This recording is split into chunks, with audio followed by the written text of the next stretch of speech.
ভালোবাসার মানুষগুলো জীবন থেকে হারিয়ে গেলে কত যে কষ্ট আর কত যে বেদনা, সত্যি এগুলো ভাষায় কখনো কোনোভাবেই ব্যক্ত করা যাবে না।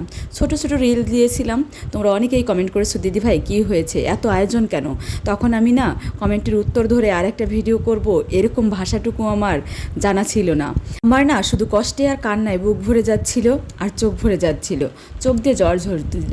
আমি না কোনোভাবেই যেন একটা ভিডিওতে ভয়েস ওভার করে আমি এই অনুষ্ঠানের আয়োজনটাকে সুন্দর করে ফুটিয়ে তুলতে পারছিলাম না। তাই কোনো ভিডিওতেই আমি ভয়েস ওভার করিনি, শুধু আমি অনুষ্ঠানের ছোটো ছোটো ক্লিপগুলোকে একটু একটু করে দুইটা একটা শেয়ার করেছিলাম।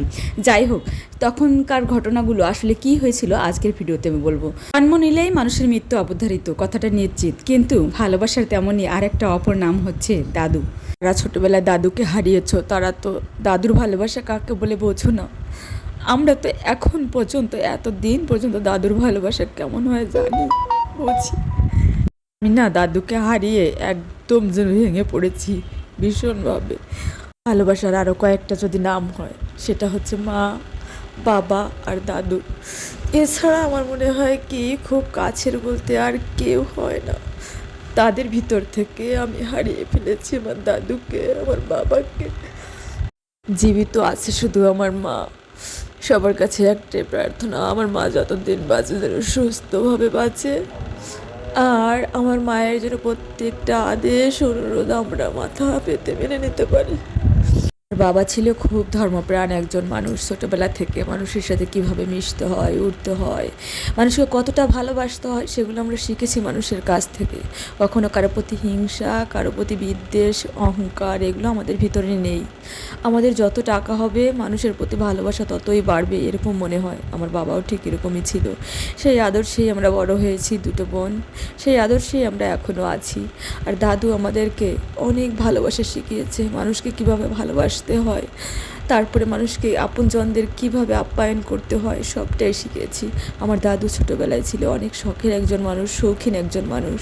তখন মানুষ অভাব অনটনে খাবারের জন্য হাহাকার করে বেরিয়েছে, তখন আমার দাদু ঘোড়ায় চড়তো, শখ করে ঘোড়া চড়াতো।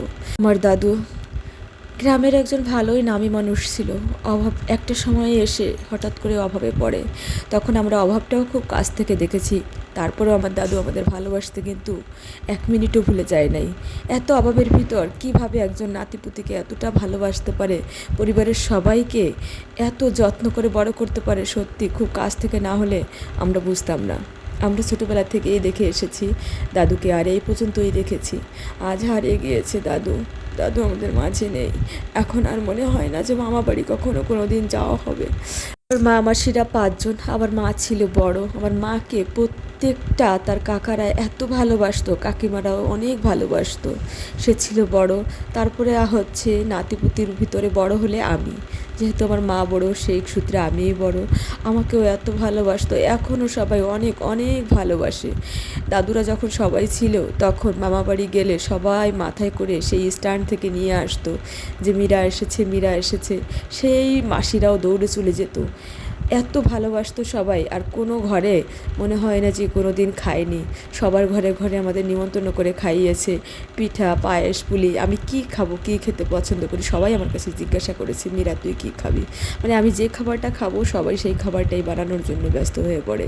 এখনও গেলে সবাই অনেক যত্ন করে। যদিও সংসারের ভারে আমিও অনেক বেশি ব্যস্ত হয়ে পড়েছি। আমার ছেলে মেয়েও এখন কলেজে যায়, আমি নিজেও এখন বেড়াতে যেতে পারি না। দাদু দিদিমা যখন অসুস্থ ছিল আমি তখন মাঝে মাঝে গিয়ে দেখে এসেছি, কী খেতে পছন্দ করে সেটা খাইয়ে এসেছি।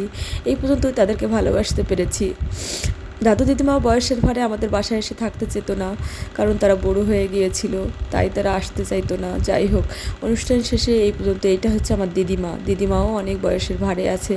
সবার কাছে প্রার্থনা করি দিদিমাও যেন এখন এইভাবেই ইহলোক ত্যাগ করে পরলোকে চলে যেতে পারে। তারপরে আর কি সব অনুষ্ঠান শেষ করে বাড়ির উদ্দেশ্যে রওনা হয়েছিলাম। তোমরা আমার দাদুর আত্মার শান্তি কামনা করো। দেখা হবে তোমাদের সাথে আবার অন্য কোনো ভিডিওতে। ভালো থেকো।